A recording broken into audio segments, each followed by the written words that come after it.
E com vocês, a teoria pura do direito, ou pelo menos o que muitos esperam. Mas não se enganem, porque não vai ser nem um pouco assim.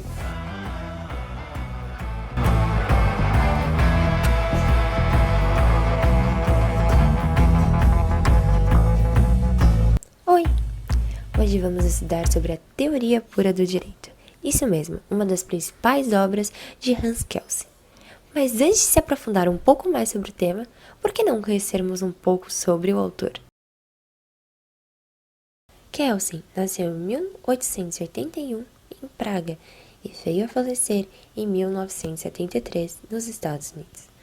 Kelsen é conhecido como um dos maiores juristas do século XXI.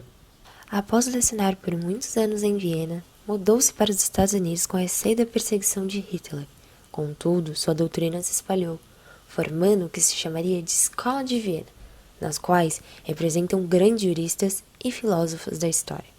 Kelsen produziu muitas obras, mas a sua principal obra, e muito discutida até hoje, é a Teoria Pura do Direito, publicada pela primeira vez em 1934, com ideias revolucionárias e muito questionáveis.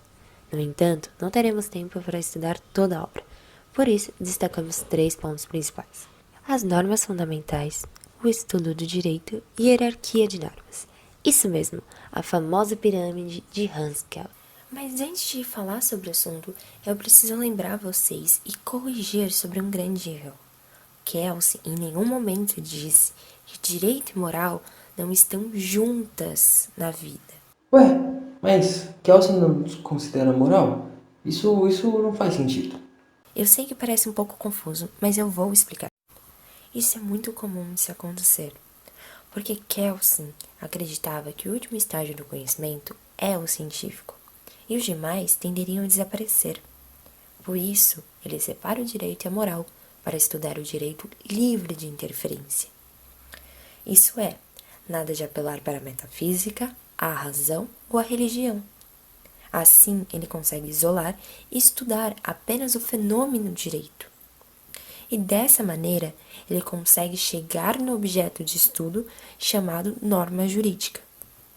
Eu tenho uma dúvida.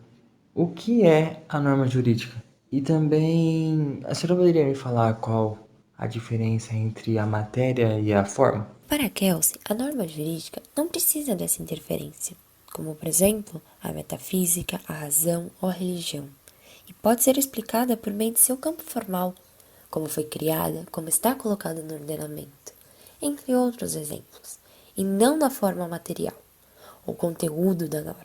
Para Kelsen, a causalidade é o fato que fica no mundo físico, onde você pode ver e tocar. A ideia de ser, enquanto a hipotenuação é a norma jurídica, que vive no mundo das ideias. A ideia de deve ser, que deve seguir. Por isso, Kelsen acredita na imputação e não na causalidade. Quando falamos na caracterização do direito, para Hans, não é a lei, não é o bem comum, muito menos a noção de justiça, mas sim a sanção, que é a punição, e a coação, que é o monopólio por dinheiro, que serão elas. Devido à coação, o direito consegue se diferenciar de outras áreas, como, por exemplo, a moral, a ética, entre outras. Por isso que Hans acredita que a sanção e a coação são a característica. Bom, seria legal também lembrarmos que Kelsen explica um pouco sobre a interpretação das leis, e nisso ele nos dá uma perspectiva e uma possibilidade maior de entendê-las no momento da aplicação delas. Um exemplo legal que Kelsen usa para explicar isso é que o direito seria uma moldura para a aplicação das leis e das normas.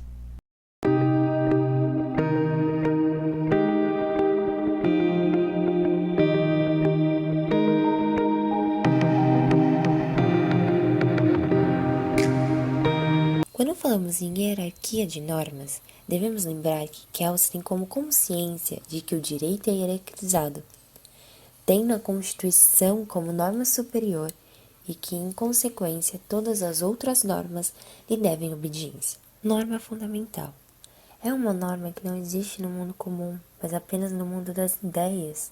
Por isso, a norma fundamental é considerada pressuposta e hipotética, porque sem a existência dela, não poderia interpretar nenhum ato humano como sendo jurídico ou com validade jurídica.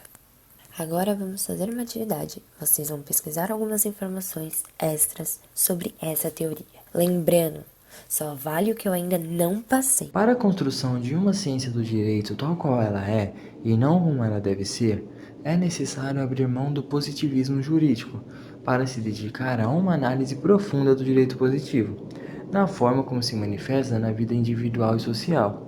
Essa observação mostra que as ideias de Kelsen não correspondem a qualquer metodologia jurídica.